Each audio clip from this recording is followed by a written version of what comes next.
And the bozo of today's games, easily. Kolo Muani, I mean, what a clown this guy No, is. dude. Accept Handsome now. responsibility. I mean, if you just fucking almost took a guy's leg off, we move on to the next game. It's gonna be Frankfurt versus Napoli. Much less action here. A 2-0 victory for Napoli. Omar, you were covering this one directly. What do you think of it? So early on, Napoli were definitely controlling the game. They dominated possession. I think there was like an 80-20 split through the first half, I think it was. For a lot of the time. Napoli won a penalty in the 36th minute, which the Georgian winger KK, as we call him, he missed it. Dude. And then 5 minutes later, almost, Osimhen gets a beautiful cross from Chucky Lozano, the Mexicano. Beautiful back post, slots it home. And then that was 1-0 at the half when the other game was 2-2. So I was over here. I had a multi-stream. I found like a stream that has both games playing at the same time. So I can keep an eye on both anyway. I'll send you the link after if you want to do it as well. All right, yeah, I had one open on YouTube TV, and then I had the Napoli one in the stream, and then I had that one muted, just like watching it when I could. And I managed to catch almost every big play. I saw the penalty miss. The play where the penalty was called, it was pretty funny because the Frankfurt defender was trying to like clear it, and Osimhen just like came at the ball, and then the defender just ended up kicking Osimhen instead of the ball. Dude, that Like, shit hurts. yeah, bro, I was like, it just tackled him right inside the box, just a dumb penalty. And I was surprised. I mean, our guy KK, he ended up redeeming himself later on with an incredible assist. I mean, I know you saw that shit, and it was crazy. But yeah, surprising for him to miss that penalty. Yeah, I'm gonna give. We have to give credit to Trapp, the goalkeeper for Frankfurt, but really poorly taken by KK. Expected much more out of him. He ended up having a really good game. He had a lot of dribbles down the sideline, a lot of chances created. So he had a great game overall. Yeah, and I will give my flowers to Trapp. He, as his entire team, the highest rated of the outfield players was a 5.8 from your boy Kamada. But Trapp led his team with an 8.6. If it wasn't for Trapp, this game was probably a 4-5-0 easily. As Osimhen made it 1-0. And then I was talking about KK had a beautiful assist. He got a nice little through ball from the Lorenzo, I think it is. And then he backseals it back into Di Lorenzo. He basically just passes it into the net. Beautiful, set it up. That made it 2-0. But what everyone's really talking about is Mr. Kolo Muani. You already don't like this guy because of the World Cup.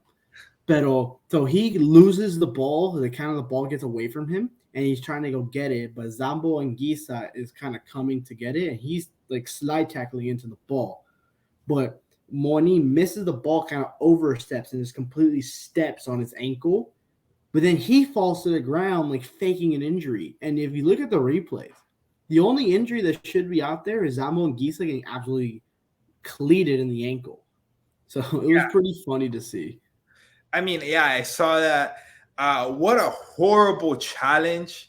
I mean, as soon as I saw it, and Kolo Muani, like, the referee knew what was up because Kolo Muani was there, like, crying out for help, and the referee was like, nope, straight red card. And he gets sent off. And yeah, dude, when you see the replay, I mean, Kolo Muani just goes in, nothing but cleat into this man's ankle. If you've ever played ball, you know how horrible this feels.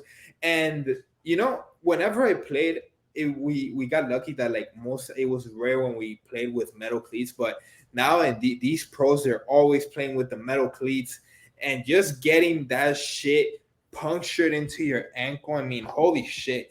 I had cuts and scratches just from like regular cleats, and I can't imagine how it feels to take a cleat like that. And they were both running at full speed, by the way, when this tackle happened. So yeah, douchey move by Kolo Muani. I know we do our awards at the end of the week, but easily the goal by Di Lorenzo, the gem of this Tuesday matchup, and the bozo of today's games. Easily, Kolo Muani, I mean, what a clown this guy is. Accept responsibility. I mean, if you just fucking almost took a guy's leg off, and then instead of like feeling bad, and it's like, oh, let me see if this guy's okay. It's like, no, I'm gonna try to take my own coward's way out. Like, holy fuck, have some dignity, bro. I'd go opposite with the buzzer of the week. It's definitely both keepers from the Liverpool Real Madrid game. Those mistakes are funny. Both Alisson and Courtois, best keeper, one of the best keepers of all time, most likely. They'll go down in history as one of the best. But coño, man, they look like Loris carriers out there. Yeah, it was bad. But Napoli, what we've always talked about in Napoli is that they're a complete team. Attacking, they're great. The midfield is good. Their defense is rock solid. And just like today, everyone had almost an 8-point rating and above. I can count. Let me see. It's 7 out of their 11 players had an 8-point rating of or above, which is Osimhen, Lozano, Zielinski, Lobotka, Kim and Jay, Ramani, and Di Lorenzo all having a good rating. Kim and Jay, beautiful in the back. He was absolutely amazing. One of the most underrated center backs right now in the league, in the entire world. Di Lorenzo, great from the fullback, creating plays all over. He had a goal and almost set up his own goal by giving it to KK, and then he got it back. So Lobotka, Zielinski had a bounce in the midfield. So yeah, Napoli going back home for their second leg with a 2-goal lead. They should be feeling good about themselves. Yeah, I predicted a 1-0 victory for Napoli, but they did much better than I predicted. I did also think that Victor Osimhen was going to score, and he came through. What a goal that he scored, and incredible pass also from Chucky Lozano. Yeah, what a pass. Beautiful. I did say 2-0 for this game, so I did get this one correct. But, of course, the Liverpool game, very wrong. I was right. They were up 2-1. At one point, yeah, they were up. It didn't last very long, but they were up 2-1.